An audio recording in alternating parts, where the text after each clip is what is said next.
A continuación, Suyapa TV le presenta a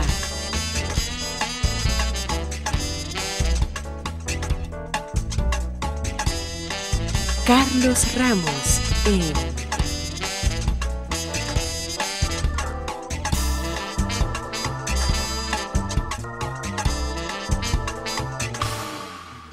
Blanco y Negro.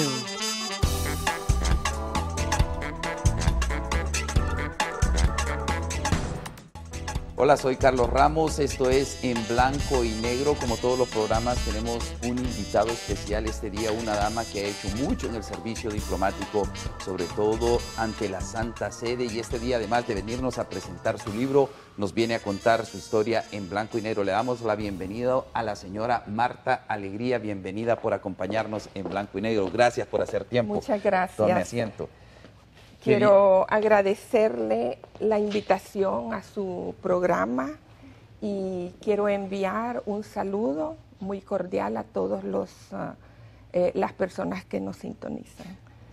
Tenemos tanto por conversar con usted, además de que es importante decirle a nuestros televidentes, pues usted estuvo al lado del decano de los diplomáticos, sin duda alguna, un caballero que estuvo al frente como don Alejandro Valladares, que pues hace unos meses partió a la casa del padre, pero sabemos que desde allá nos acompaña también con esa gran gestión. Tuvimos el placer de conocerlo y compartir con él en varias oportunidades, y solo conversar una palabra nos dábamos cuenta de la calidad humana que tenía. Pero, doña Marta, ¿dónde nace usted?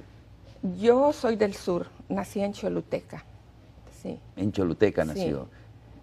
Allá hizo sus estudios primarios. Sí, los estudios primarios en un colegio que fundaron los padres canadienses, Santa María Goretti. Ah, claro, sí. Ahí hice la secundaria, después me mandaron a Canadá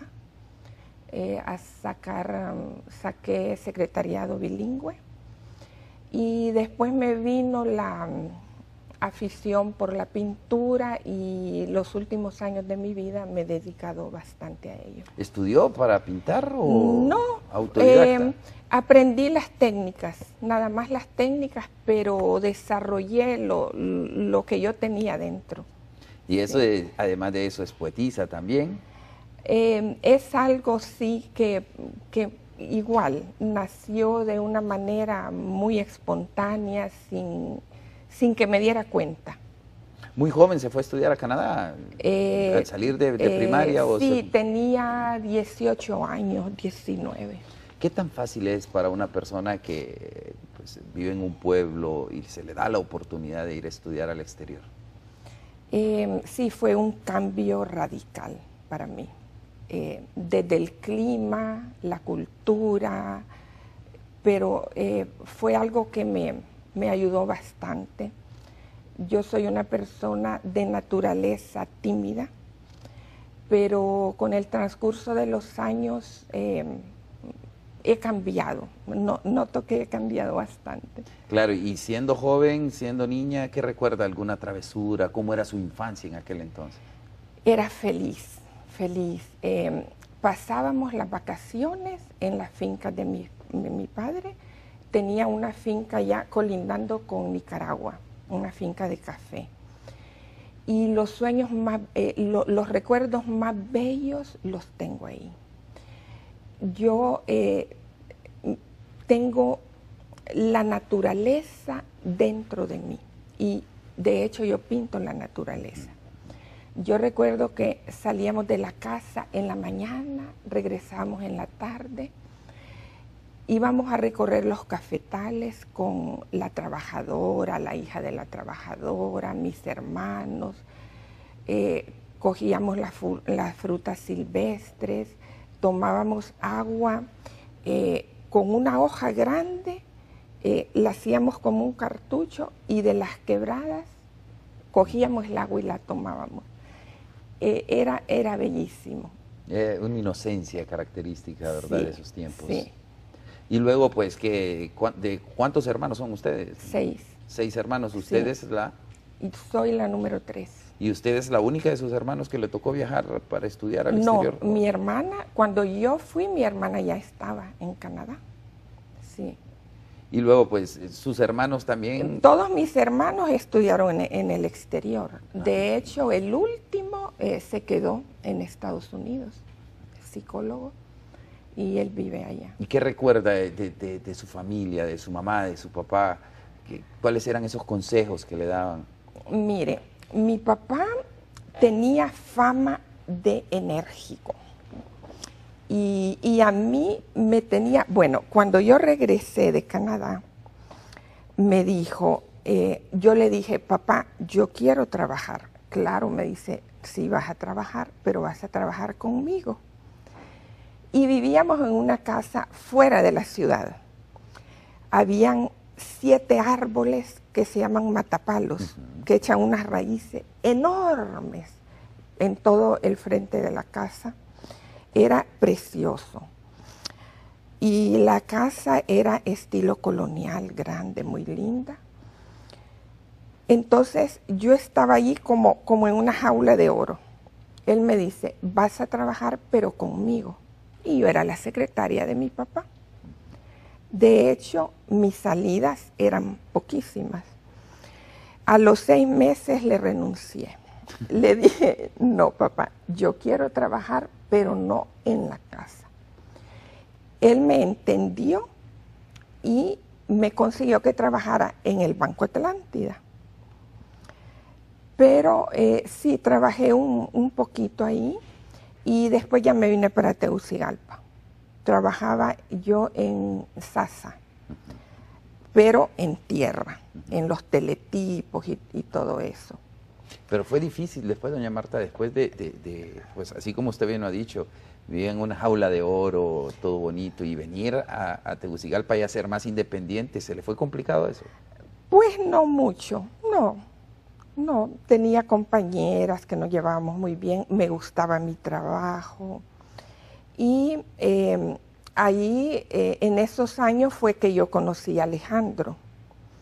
Yo recuerdo que al inicio no, yo lo veía un señor muy serio para mí. Yo, claro, yo quería tener un novio, pero un muchacho que fuéramos a bailar, y él era un señor y le decía, no, mejor no me llame, ya no me llame, no.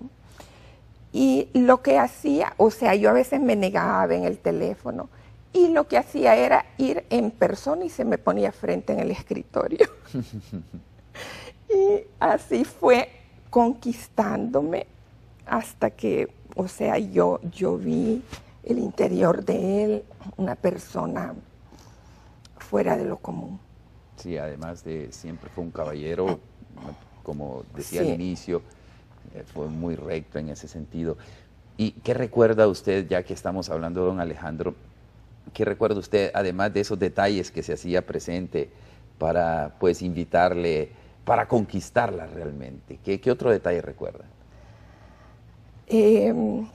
Bueno, él, cuando ya, pues yo fui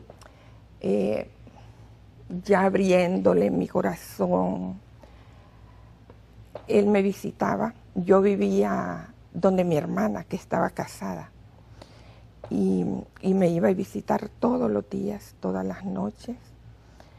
Hablábamos así de todo, y a los 2 años, bueno, nosotros construimos la casa donde vivimos de novios. Cuando la casa estuvo terminada, nos casamos. Y él fue a Choluteca a pedir mi mano como era antes, ¿verdad? Claro. Y porque en esa época mis padres vivían en Nueva Orleans. Pero cuando ellos ya vinieron, él se fue a presentar y toda la cosa. A mis papás les cayó muy bien. Y pues fue un noviazgo normal, normalísimo. Pero él evidentemente ya estaba en la carrera diplomática.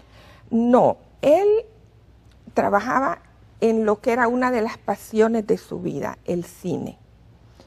Él era gerente de una empresa cinematográfica Y la carrera diplomática, sí, él sabía mucho de diplomacia, su padre fue diplomático, él era abogado, él estudió la carrera de Derecho, pero era muy culto, extremadamente culto, sobre todo en historia. Era un monárquico, la monarquía le fascinaba. Era profundo en esa materia, tenía mucha cultura religiosa y cuando él dejó de trabajar en esta empresa, le salió la propuesta de ir como embajador a la Santa Sede. Y cuando comparten que viene él y le dice, bueno, pues está la oportunidad de poder ir ante la Santa Sede y representar a Honduras, ¿cuál fue su reacción? Usted ya había viajado al exterior, ya sabía pues sí, el alejarse de la familia. Nosotros habíamos estado de visita en Italia y habíamos tenido una audiencia con el Papa Juan Pablo II. Habíamos comulgado con el Papa, recién casados habíamos ido. Y recuerdo que en esa audiencia general yo alcancé a que el Papa me tocara la mano y él no. Y se quedó con aquello, pero ¿por qué yo no pude? Y mire que con el paso del tiempo, como él fue recibido por el Papa como embajador, lo saludamos en tantísimas ocasiones. Ese fue como ese vínculo, Juan Pablo II. Sí. Y bueno, sabemos de que pues, hay ciertos episodios que me imagino que para usted pues, son muy conmovedores, porque recordar, aunque es vivir también.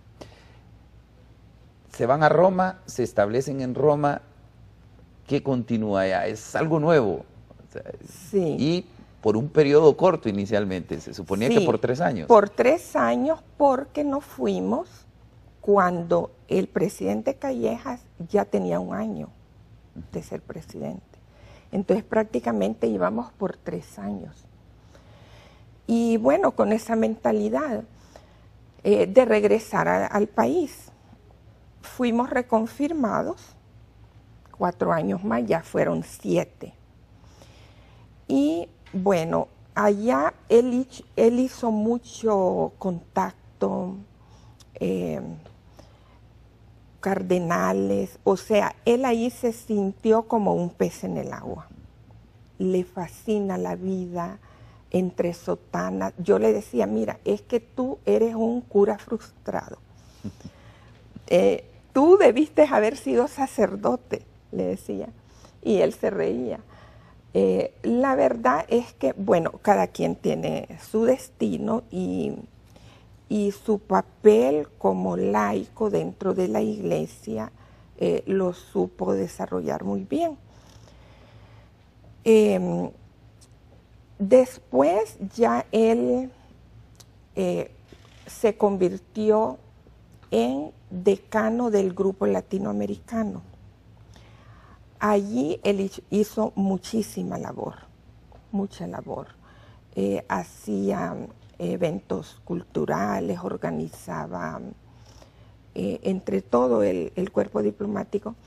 Y hubo una cosa que él se supo ganar el aprecio de los funcionarios en general, porque por lo general embajadores invitan a embajadores. Él invitaba a los encargados de negocio y decía, es que es el único que nos toma en cuenta. Y estaban felices, él se hizo experto en la Capilla Sixtina. Tuvo sus maestros, compraba libros sobre la Capilla Sixtina, había hecho su propia guía personal y él llevó a veces hasta algunos monseñores que trabajaban en Secretaría de Estado le decían, yo quiero que usted me haga esa guía. A los presidentes, él personalmente les hacía el recorrido por la Capilla Sixtina, sabía cada detalle, cada fecha, era increíble como él la explicaba. Y él invitaba a eso, cada 2, 3 años, como se está renovando, ¿verdad?, el cuerpo diplomático, y allí iban todos. Y así él fue ganando mucho respeto, mucha simpatía, mucho aprecio. Y al cardenal Rodríguez le decían, le comentaban, ¿verdad? Y entonces al cardenal le gustaba la labor que él estaba haciendo. Y yo tengo que reconocer que permanecimos muchísimos años por el cardenal, porque dentro del Vaticano estaban muy satisfechos con la labor y a la vez el cardenal sabía que ahí tenía un hombre de confianza.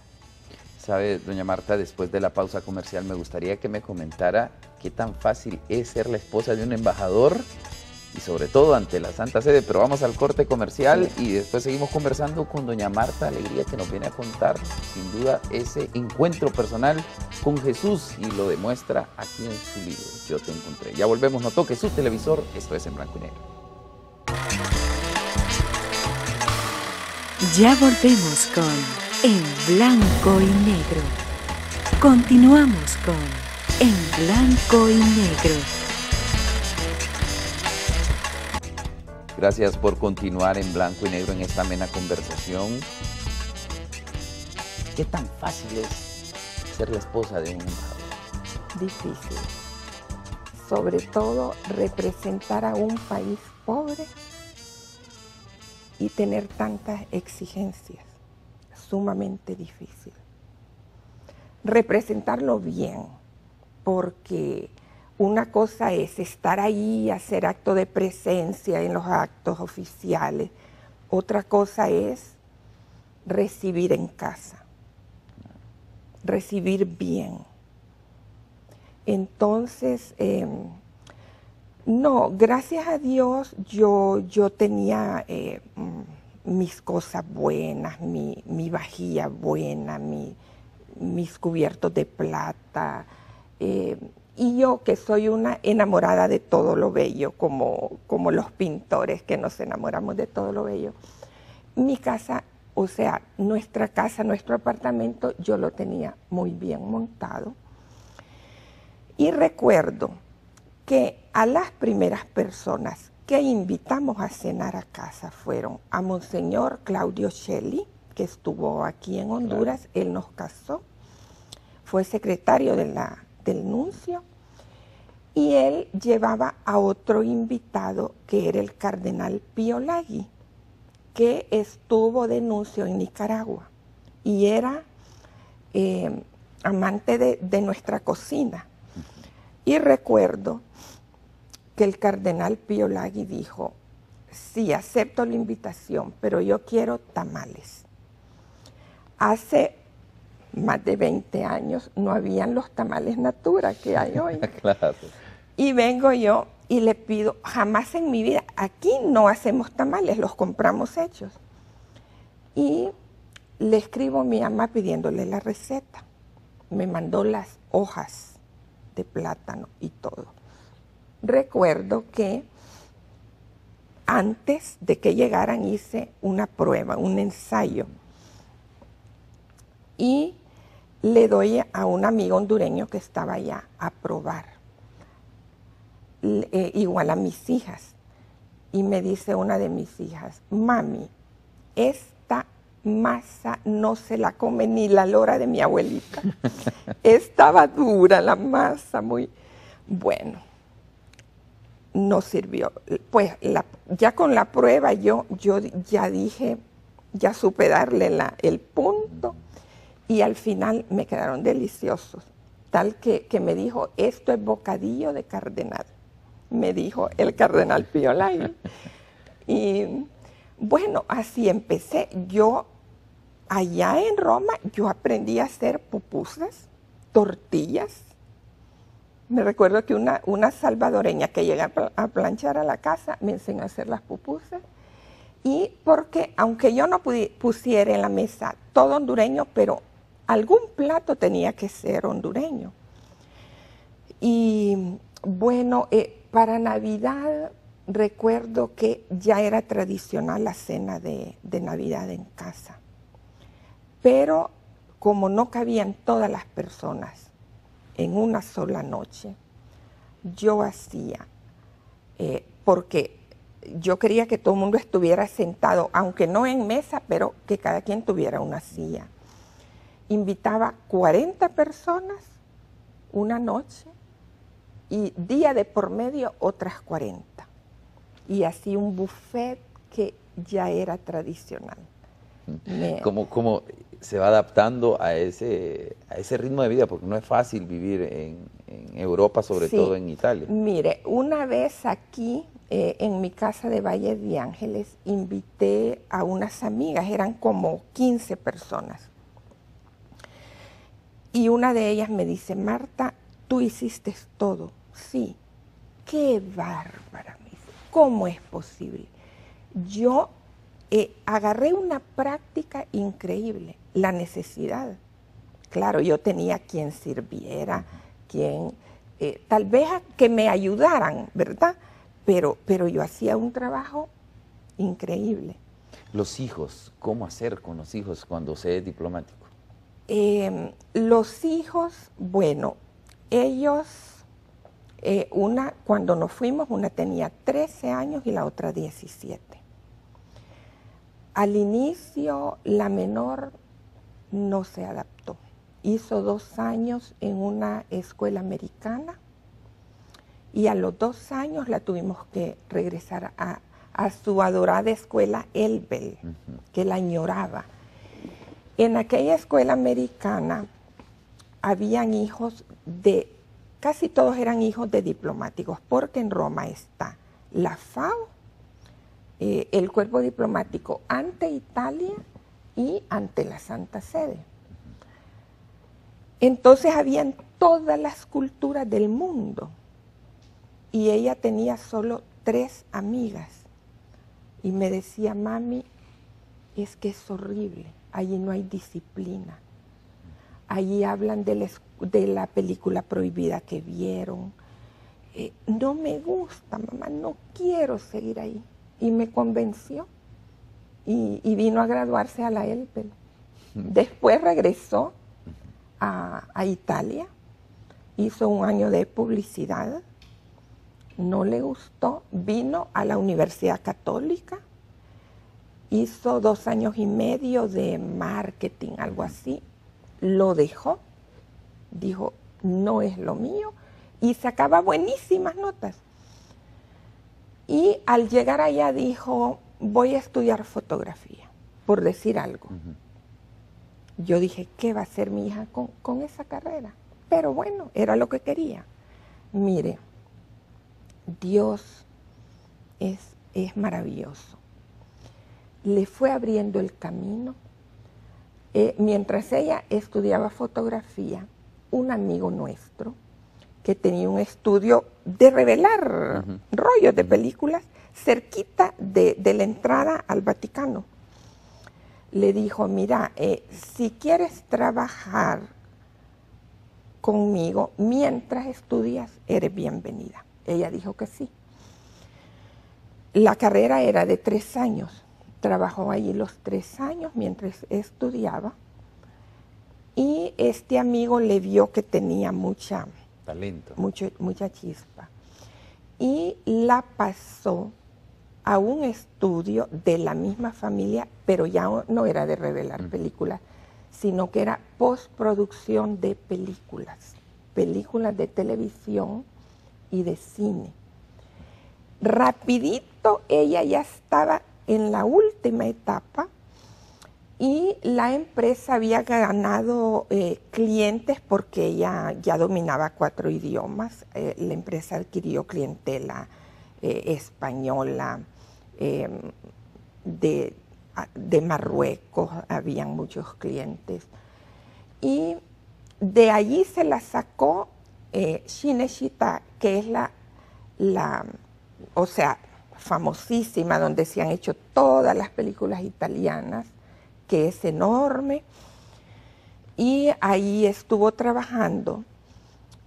Y ella adquirió mucho prestigio en el trabajo que ella hacía. Ahorita, en estos momentos, ya tiene su propia empresa, son 5 socios, todos muchachos jóvenes. Empezaron pues con préstamo, tienen apenas un año de haber empezado y han ganado premios las películas. Mire qué interesante, porque de acuerdo a lo que nos decía al inicio, pues siguió los pasos del papá, esa sí, pasión de la pasión del cine. Es increíble cómo está en los genes, todo. Ella tiene la pasión del cine. Y hay revistas en que hablan de ella, y recuerdo que ella se salía de Cinecittà porque la estaban explotando de lo lindo. Le hicieron un contrato de exclusividad. Si alguien se la quería sacar, tenía que pagar una multa de 50.000 euros, y ella durante un año no podía trabajar. Y trabajaba demasiado. Interesante, mire, y ella se quedó ya trabajando ahora en Italia. Ahorita, ¿Está en Europa? Sí, ella pues tiene su empresa con estos socios que le digo. Trabaja demasiado por 2 años, porque tienen que ir, no hay ganancia para los socios los primeros 2 años, es pagar los préstamos, pero el prestigio que están adquiriendo es increíble. Claro, ¿cómo era don Alejandro con las niñas? Mire, con esta menor era muy estricto porque ella era hiperactiva. Y para todo era, no haga esto, cuidado, porque ella, digamos, nunca caminó, ella corrió. Y eran opuestos los 2 caracteres de las hermanas. La una era tranquila, no traveseaba, solo jugaba con sus muñecas y todo, y la otra le destruía tenían 4 años y medio de diferencia. Pero, bueno, mi marido, él vivía para su familia y para su trabajo. A sus hijas las adoraba. Eran su orgullo, la niña de sus ojos. Gracias a Dios son muchachas correctas.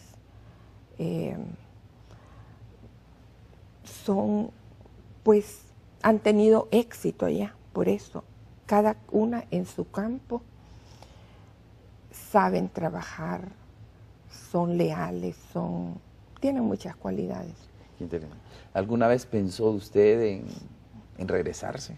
¿A dónde? A Honduras después de estar en Italia, Bueno, por no adaptarse yo en cada cambio de gobierno, yo me mentalizaba que veníamos de regreso a Honduras. Porque, mire, si yo al inicio me hubiera imaginado que íbamos a estar 22 años, yo hubiera hecho las cosas de una manera distinta. Yo, pues, hubiéramos comprado un apartamento cuando eran baratos. Gracias a Dios, a nuestras hijas les dejamos allá donde vivir, pero todo fue ocurriendo así, una manera, yo lo digo ahí en mi libro al inicio, hasta que yo leí un versículo de la interpretación de un versículo de la Biblia que dice, yo defino ¿cómo es? Vaya, ya se me olvidó, pero yo entendí que no éramos nosotros, sino que era Dios el que marcaba nuestros caminos. Así es. Mire qué interesante. Vamos a seguir conversando con Marta Alegría, pues una diplomática que estuvo por cosas del Señor. Más de 20 años en el servicio diplomático ante la Santa Sede representando a Honduras. Vamos a la pausa comercial, ya regresamos en Blanco y Negro.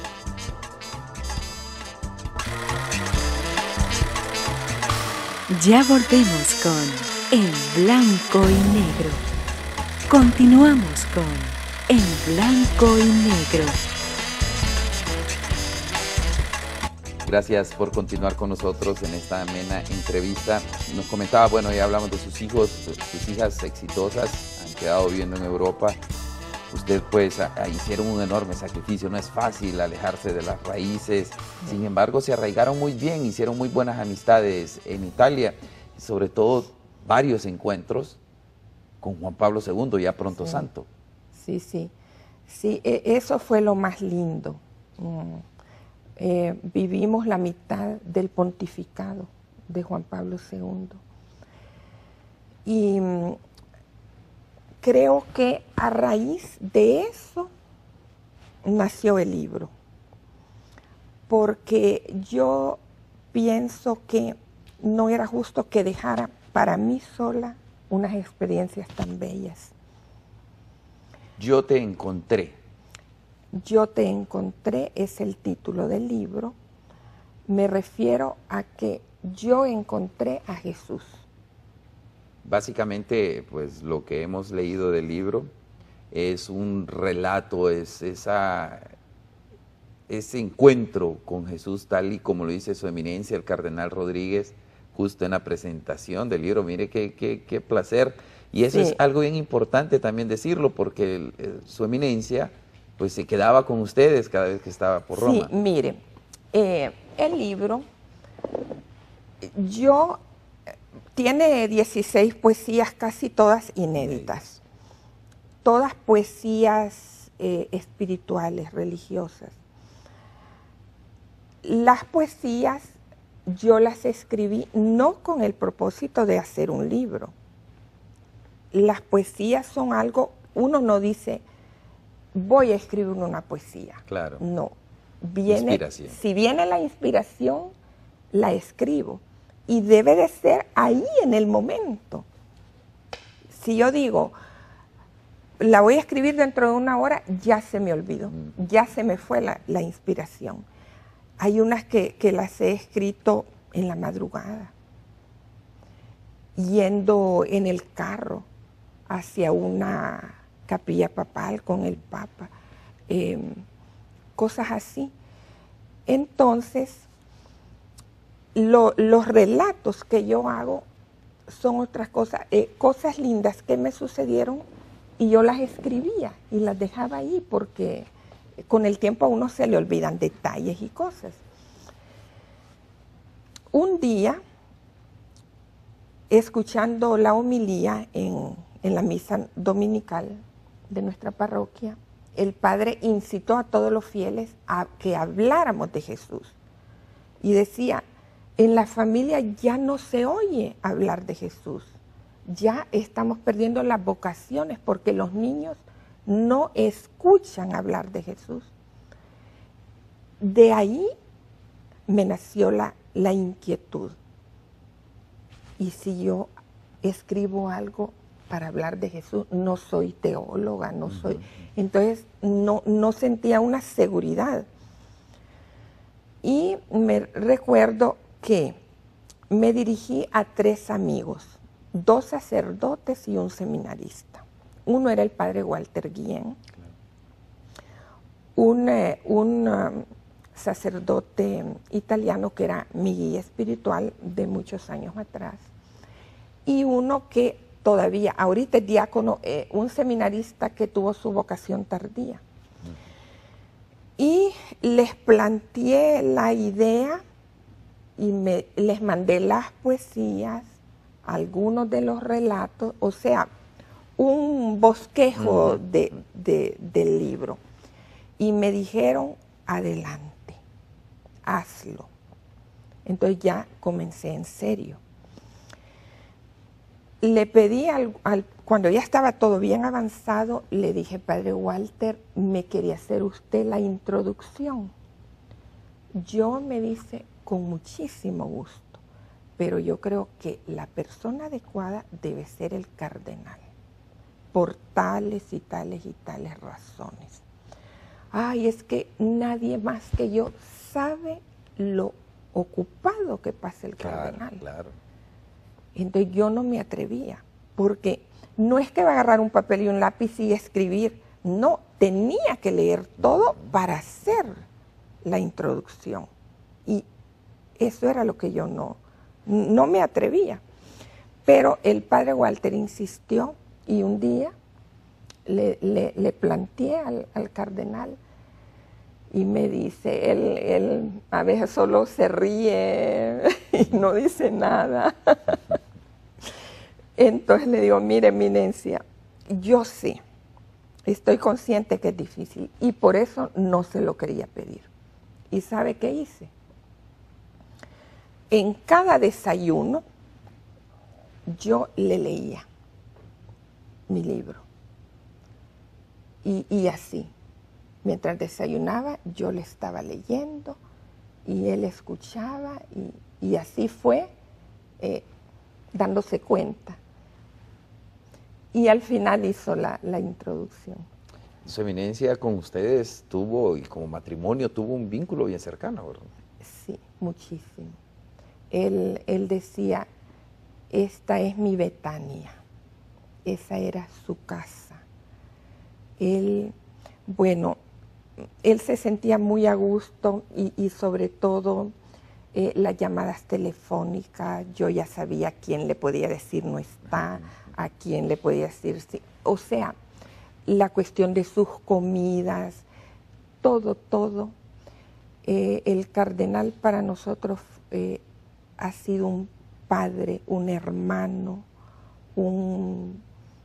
la persona muy, pero muy especial. Recuerdo que tuvimos la fortuna de estar justo en su casa, luego de haber concluido el cónclave, y que justo en ese momento su eminencia recibió una llamada del Papa Francisco.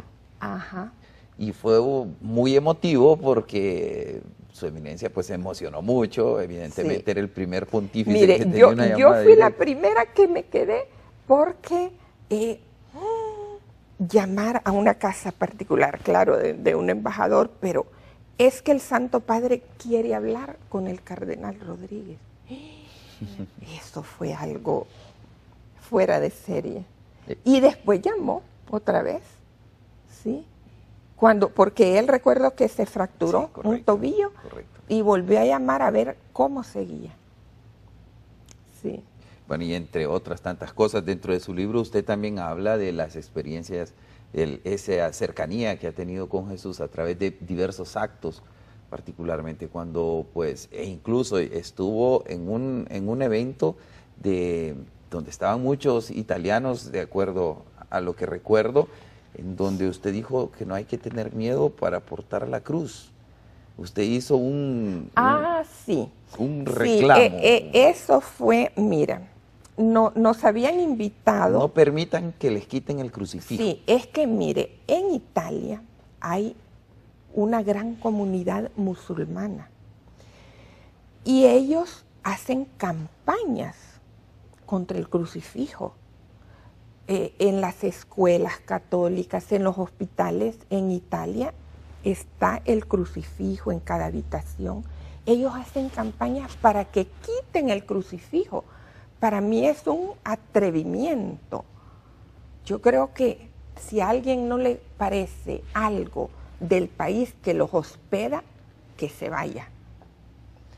Pero yo veía en televisión todo aquello, la polémica, que sí, que no, que por qué, sin poder hacer nada. Entonces yo sentía una impotencia increíble. Entonces, en esos días nos invitan a un lugar de Italia donde se le iban a dar premios a diferentes personas por diferentes cosas, distinciones en la vida.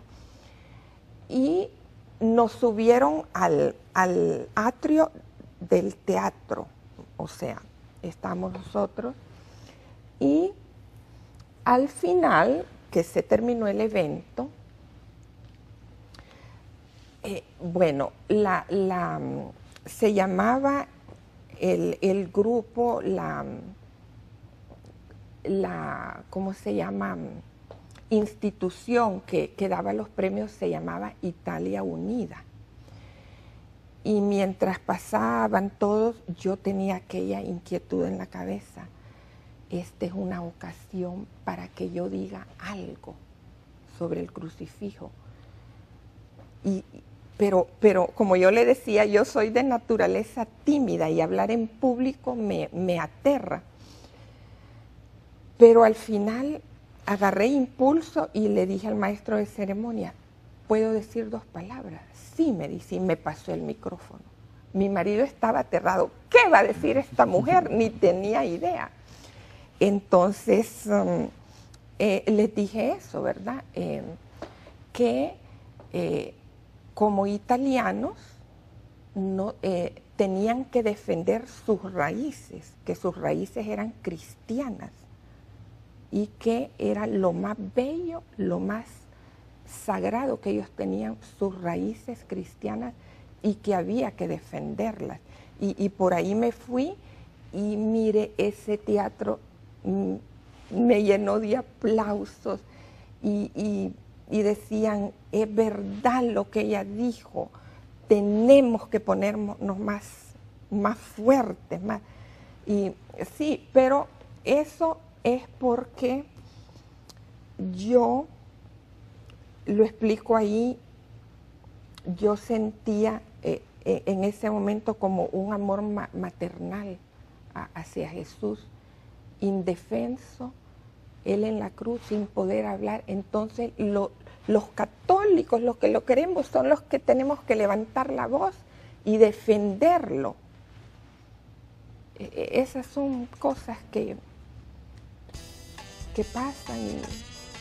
Claro, y son de esos relatos que nos habla la señora Marta Alegría, pues los va a poder encontrar usted también acá en este libro, que vamos a seguir conversando de él, por supuesto, después de la pausa comercial. Ya volvemos.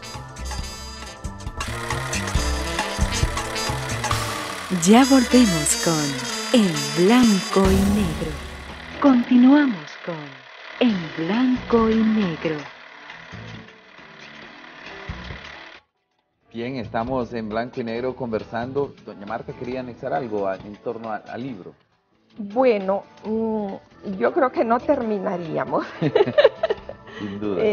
Pero vamos a dejar a la gente expectante. Sí, luego se va a hacer la presentación. Claro. ¿Para cuándo más o menos tienen programado? Yo quería hacerlo ahora en abril. No sé si será posible, por lo de la canonización de por supuesto, el 21. Papa. ¿Y va a viajar a Roma para ese evento? No voy a viajar a Roma. Voy a honorar al Papa haciendo la presentación aquí en Honduras. En el marco de esa gran fiesta, Juan 23 y por supuesto de Juan Pablo II.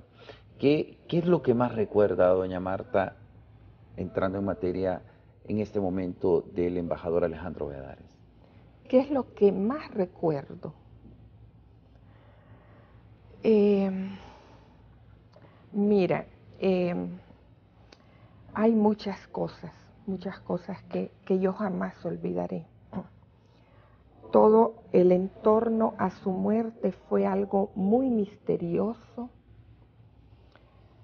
Por ejemplo, el hecho de que él no quería regresar a Honduras, porque es natural, después de 22 años, dejar a sus hijas, su yerno, su nieta, su entorno de trabajo, la embajada, el Vaticano, sus amigos, embajadores y no embajadores.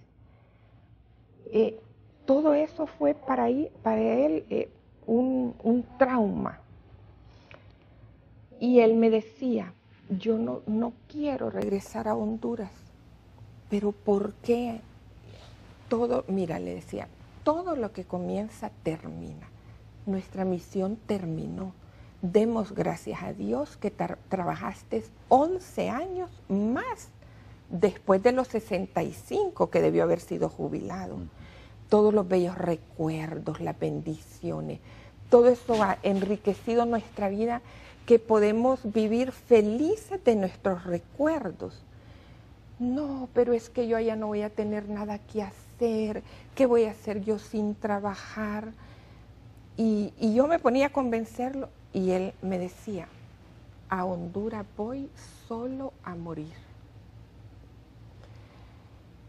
Yo se lo comenté al cardenal, mire eminencia lo que está diciendo Alejandro. No, no, le decía él, no tiene que decir eso, usted a Honduras va a vivir, pero él lo tenía en la cabeza, a Honduras voy a morir.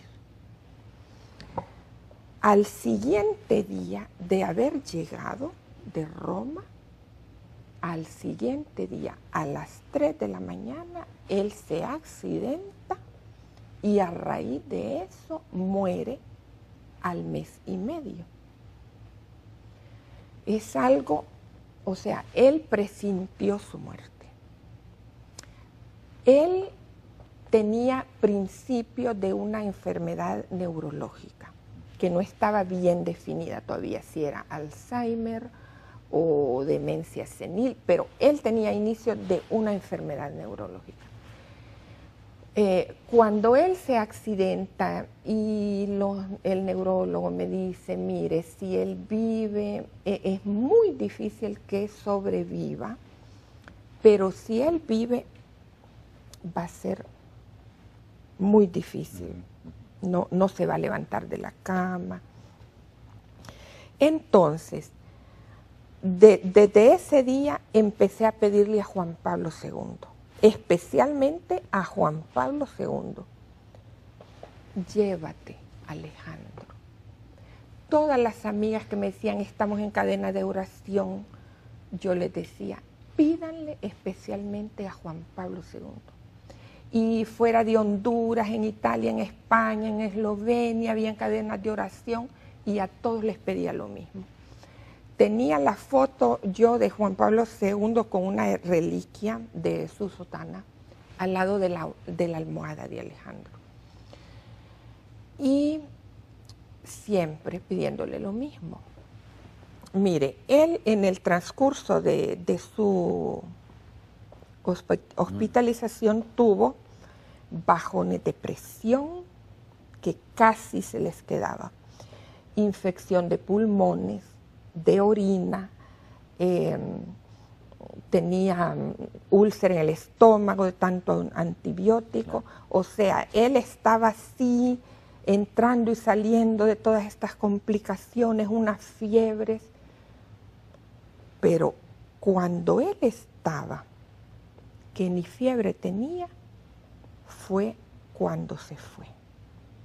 Y recuerdo que como 3 días antes yo hablé a una de mis hijas y le dije, mira, tienen que estar preparadas.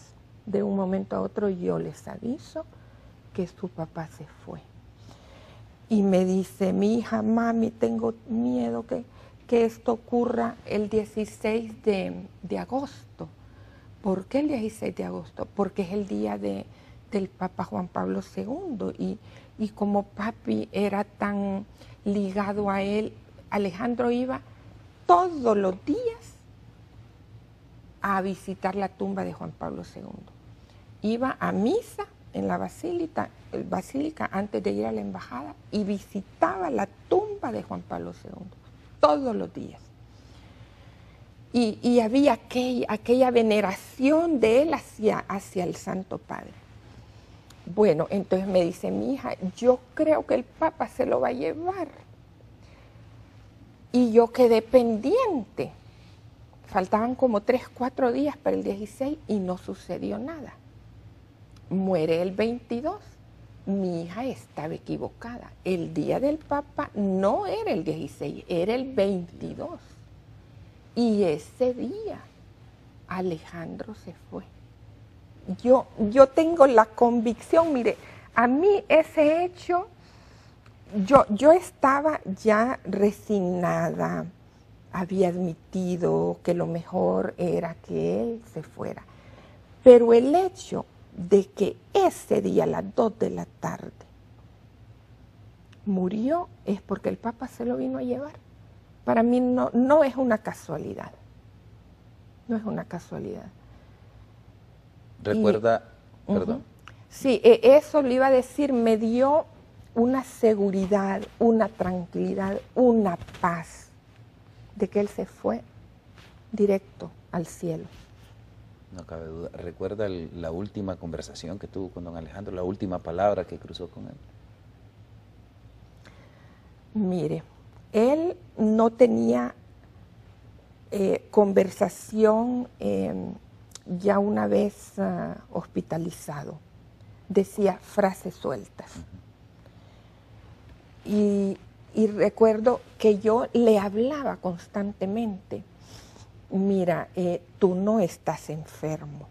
Lo que pasa es que te diste una caída, te han hecho 2 operaciones en el cerebro, pero vas a estar bien. Tú te estás recuperando. Y él me escuchaba, se daba cuenta, estaba consciente, todo el primer mes estuvo consciente, pero no hablaba mucho, solo frases. Y yo recuerdo que le dije, Ale, yo estoy aquí siempre contigo, no estás solo. Yo te quiero mucho. Y tú me quieres a mí. Y me dijo, muchísimo. Con esa voz así, que vi que hacía un esfuerzo.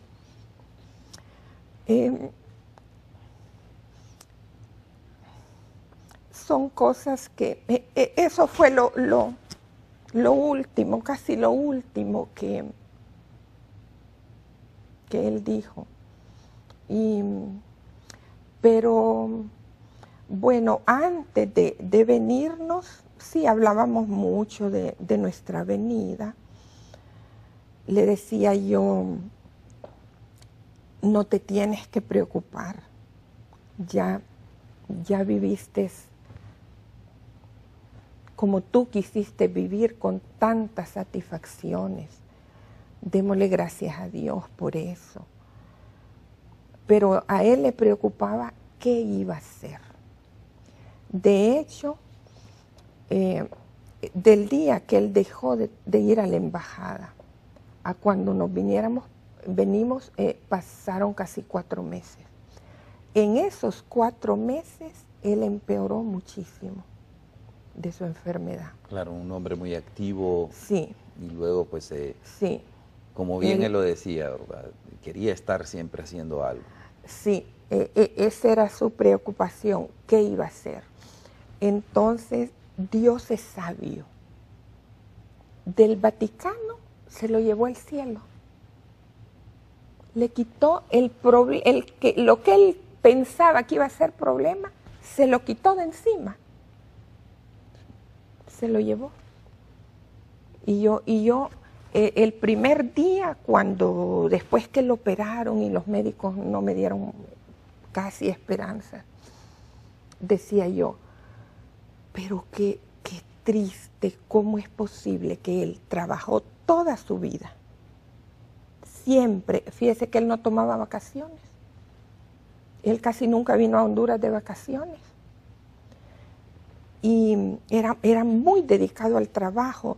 No es que puede ocurrir algo, no es que no me quiero perder tal cosa. Y no tomaba vacaciones. Entonces decía yo, ¿cómo es posible que cuando él ya pudo descansar de haber trabajado toda su vida, ocurre esto? No hemos gozado, decía yo, del paraíso que yo construí, porque la casa está en Valle de Ángeles, para mí es un lugar paradisíaco.